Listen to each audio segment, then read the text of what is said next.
Hey there, it's Ryan Reynolds, and you are listening to Fearless in Devotion, the absolute worst podcast in all of football history. Go get them, guys.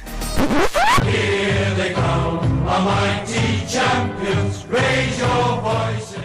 Thanks on all, everyone. Welcome back to a slimmed down and short but sweet Fearless in Devotion this evening following the defeat to Stoke this weekend, which was very disappointing as ever.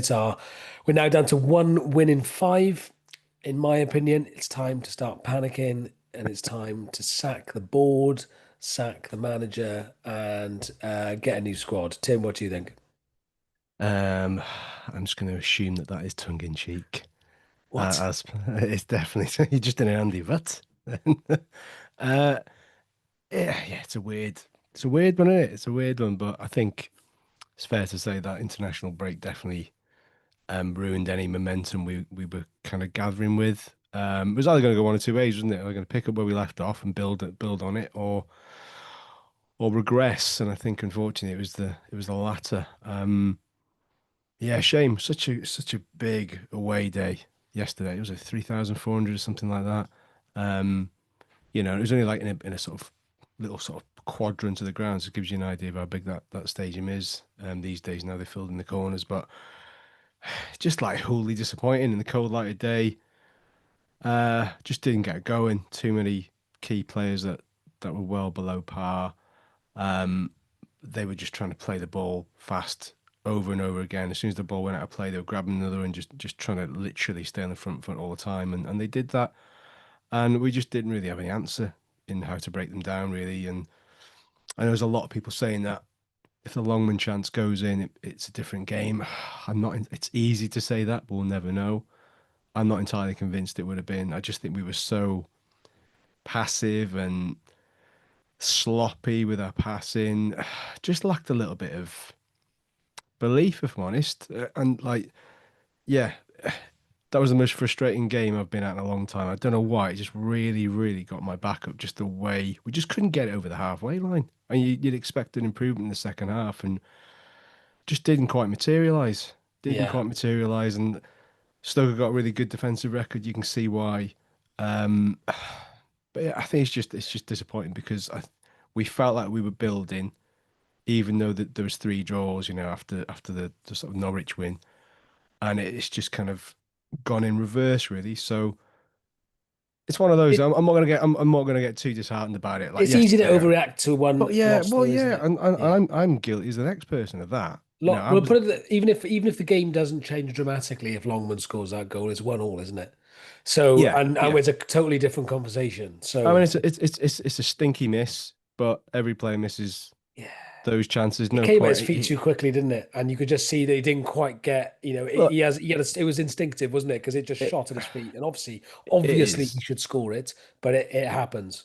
Well, you got to hit the target, I think, from there. And I think the fact he's got confidence in his ability to take it first time is great.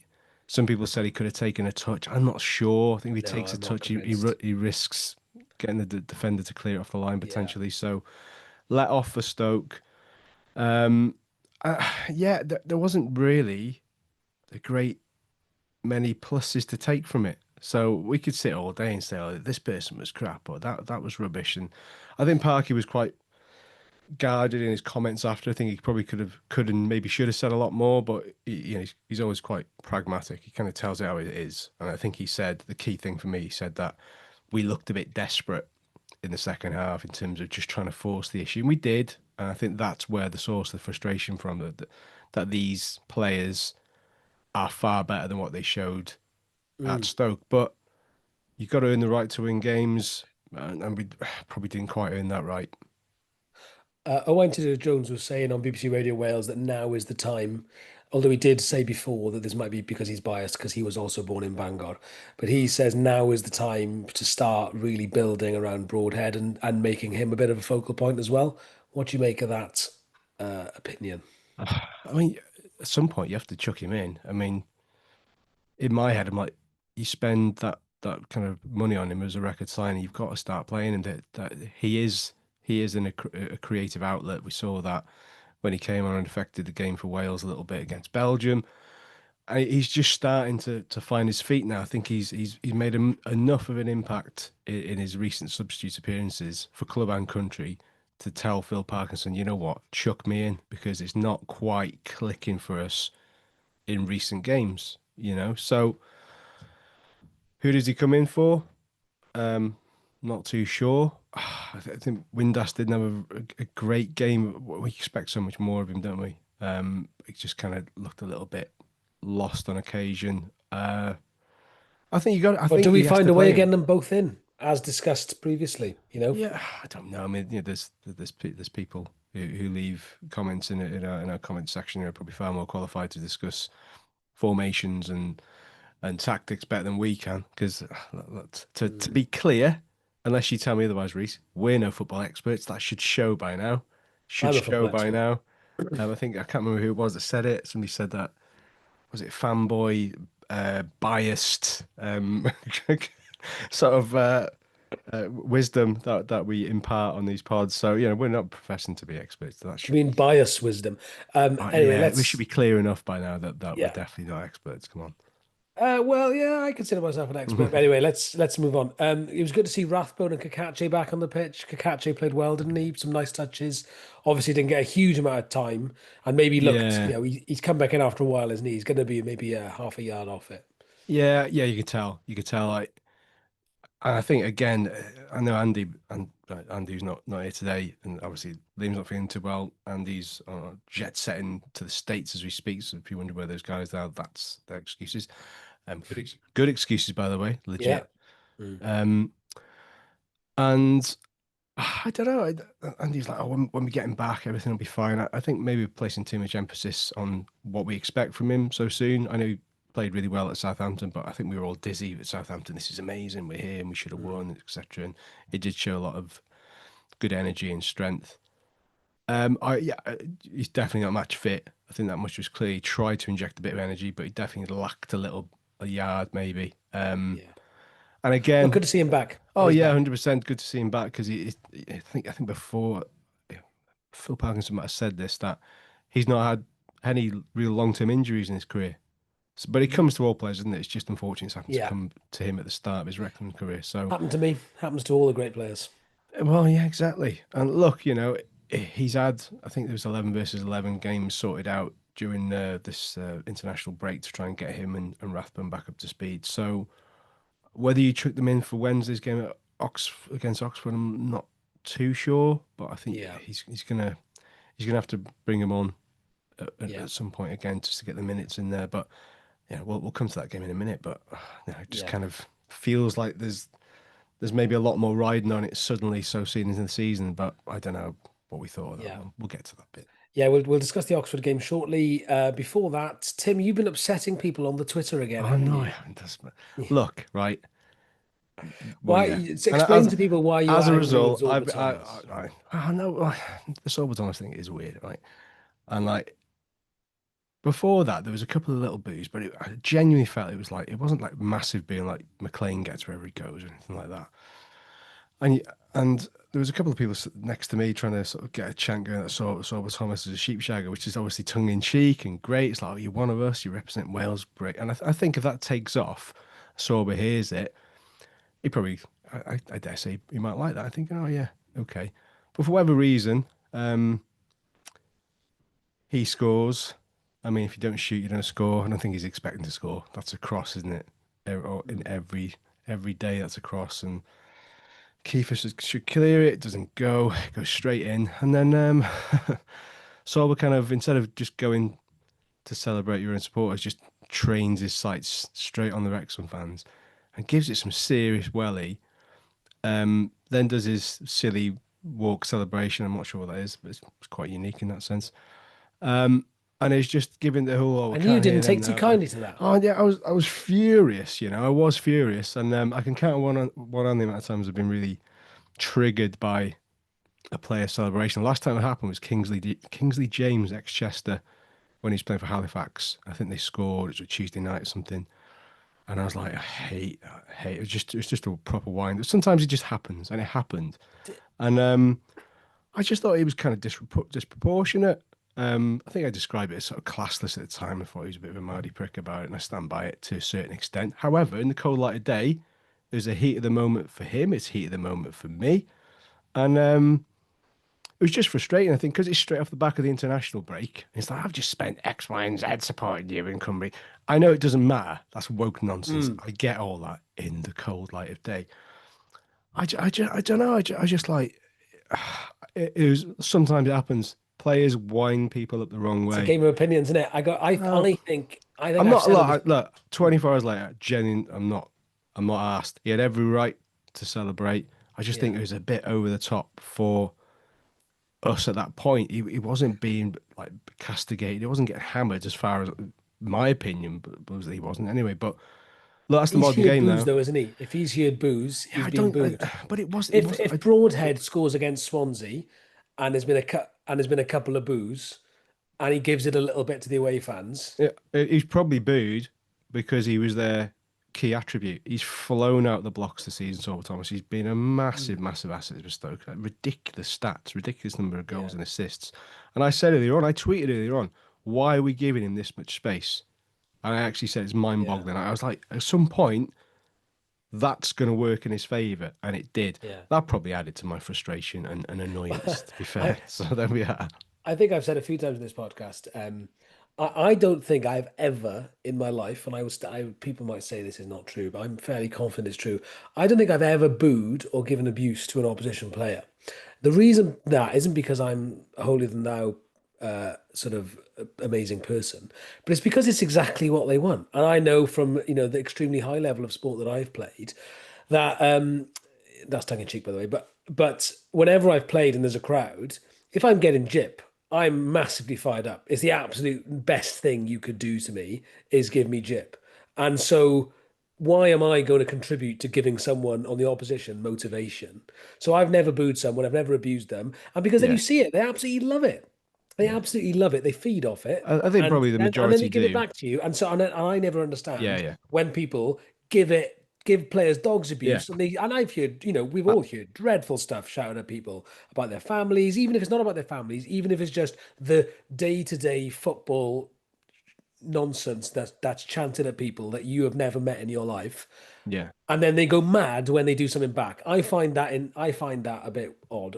Your motivations are specific to the time you spent on the Marches train line with Transport for Wales and the money you've spent on it, and that's perhaps a Look, different right, matter for you. in the cold light of day, right, whichever way you look at it, if you're prepared to dish it out, you should be prepared to take it. It's as simple as Yeah, that. And agreed. whilst I didn't boo him or anything like that, I was just like, I just couldn't. I was like, why the fuck is he having such a massive pop? I just find it weird. But look, it doesn't matter. At the end of the day, he's Just performing really well for yeah, Stoke. He has performed really well for Wales, and he will do again. And just yeah, burn your it's not. Zorba Thomas pajamas and yeah, just forget about it. You Move say on. this, right? Ironically, I was trying to bid on a Sorba Thomas match worn shirt a few weeks ago. So Ah, that's the fucking irony of it all, isn't it? So cancel, there you go. cancel, withdraw. Absolute hypocrite and devotion right here. There you What go. I I would take it on say the chin. I'll take my medicine. also, if you dish it out, you have to take it. You could just not dish it out, then you don't even have to take it. It's great. I thought Yeah, bit of yeah. both. It's a But bit that's what. boring though. Yeah, fair enough. Yeah, I mean, I yeah, it just rather is. sip on my tea. Anyway, let's go to Kind of feel like we need to cut out that entire segment now. Now we've split that. We can turn the comments off. Turn the comments off. let's go on to live night, which was last week. No, this week. Sorry, we had another very successful live night, of which I was not part of because I wasn't able to go again. Sorry, but Tim, tell us. Well, thank everyone for coming, which I'm sure you're very grateful they were there. Yeah, it was really good. It was really kind of it wasn't without its problems in the build in terms of trying to organize it because we kind of had irons in the fire. Then obviously those irons change because of people's various commitments, and that's understandable. Just kind of it was a bit more stressy in my head than what it should have been. It probably wasn't that stressy for the other lads, but it was for me for whatever reason. But it happened. It was sold out. It was very enjoyable.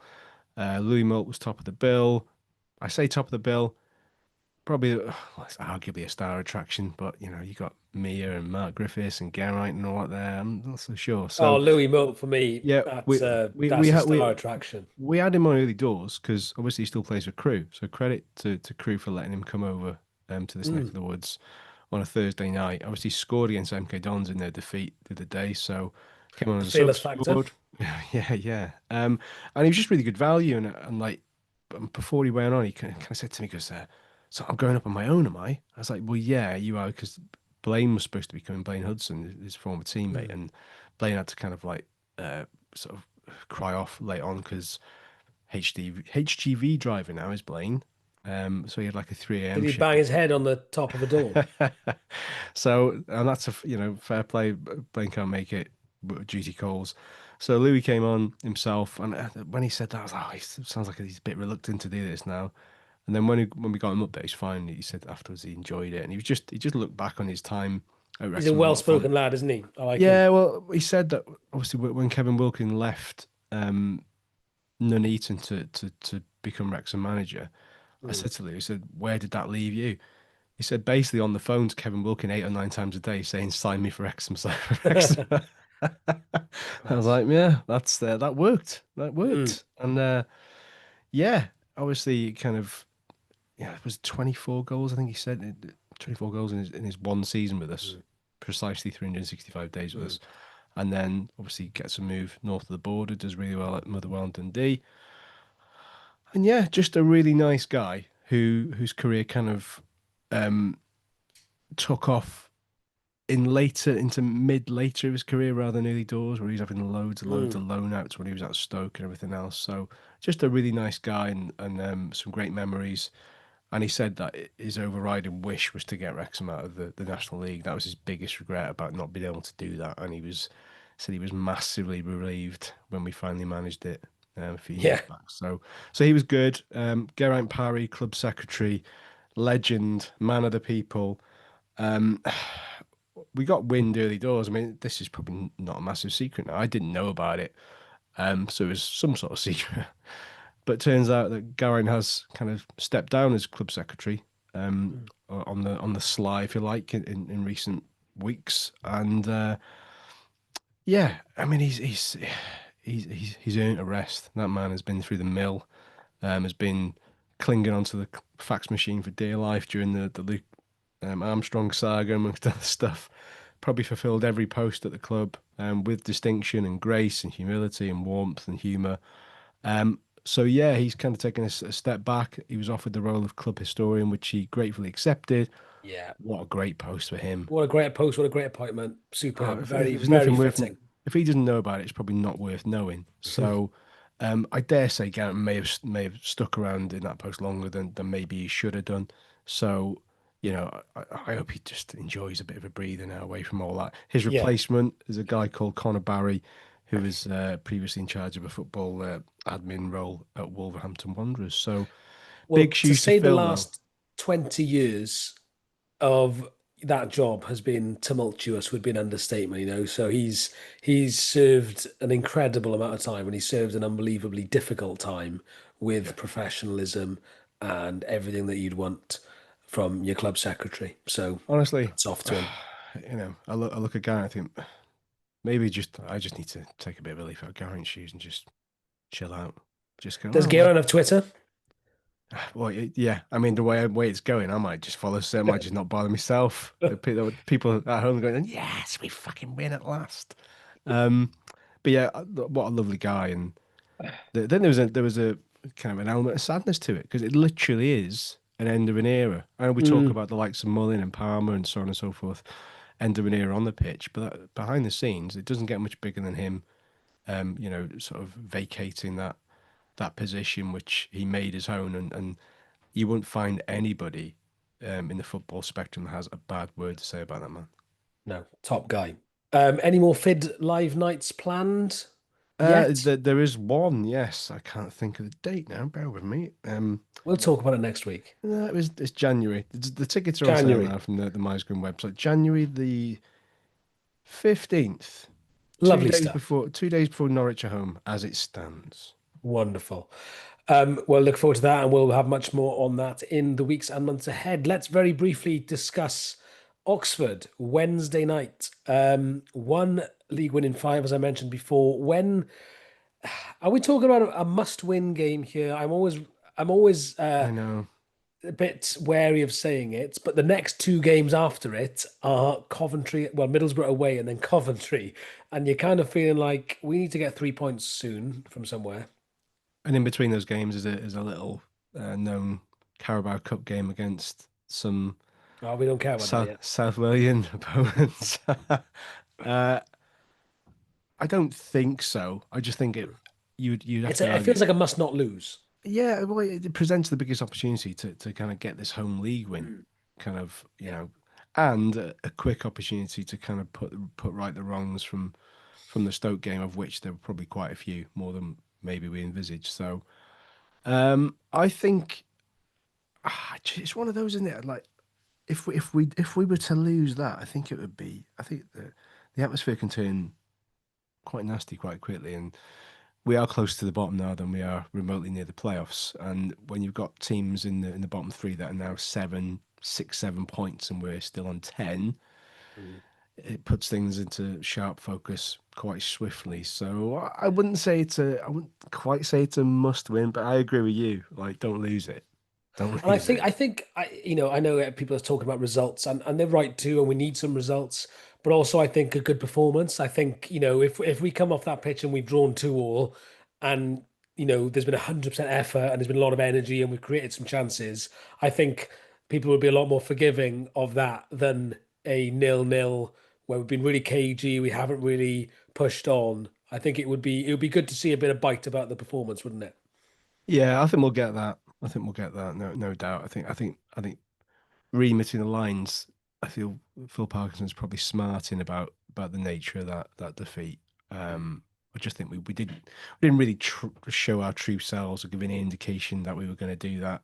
It was very fleeting moments, Other than that main save, did he have much else to do? Mm. Probably not, apart from watch Longman's miss go narrowly wide. But yeah, I think it'll be a good game, and I Yeah. think I would It's like 18th to. versus 19th. It Six is. pointer. Well, yeah, it kind of feels that way. Well, it's one of those that look, we all know by now that this division is tough. It's relentless, very uncompromising. So we've got to be at it, and we need to be much more at the races than what we were at the Bet365 stadium. So we'll be all right. We'll be all right. I'm convinced we'll be all right. I know there's a few tweets doing around saying, like, classic case, as soon as we lose, Parky's washed at this level, he's not proven. It's like, but I've seen enough so far to suggest he's got bigger and better tools to work with at this level again. So I'm not making that call at all yet. Definitely not. Definitely not. Right. There's a Welsh connection at Oxford as well. Quite a few, actually. You got Quite a Mark few, yeah. Harris obviously up front, and there's a Yeah. couple more, aren't there? You'll be delighted to know I'm not going to boo any of these. Lesson learned. I didn't boo. I actually didn't boo someone. That is a fact. That's tongue in Yeah. cheek again. Yeah. But yeah, Will Vokes, kind of fleeting with Wales. Kind of just didn't. I kind of want to say he wasn't at Rotherham at times at Cardiff. I think when he kind of broke into that setup. Anyway, yeah, Will Vokes, Mark, Luke Harris, Tom Bradshaw, Josh Johnson. Remember him? But it's not the Josh Johnson. It's a Joshua Johnson. But when I first saw it, I was like, he can't still be playing, and he definitely can't still be playing at this level. No Yeah. disrespect to the original Josh Johnson, Mm. the Trinidadian marvel. Um, but yeah, I don't know. They've got some decent players. I looked at Yeah. their squad before. Well, Not bad. they've got a loanee at the moment who scored 3 in 9 games, so obviously got a bit of form. Guy from Spurs, but it'll be an interesting game. It's the Dennis Smith derby. Look forward to Another dissecting it. one. Another Another one. one. Not another Yeah, one. that's a good shout. That I forgot about his links to Oxford. That's Yeah. shambolic. Yeah, Will Lancashire. We were kind of linked with him in the summer. The lad from Mm. Spurs. 3 in 9 is that good or bad? I don't really know. But Decent return, that isn't it? I'll not take bad. that. Yeah, not Um, bad. Look, they've got some Belgian guy as well, defensive mid. I forgot his name now. But he looks really good. Like the look of him. So we can't just assume that this game is going to be easier because it's a team that's slightly no. below us and we're at home.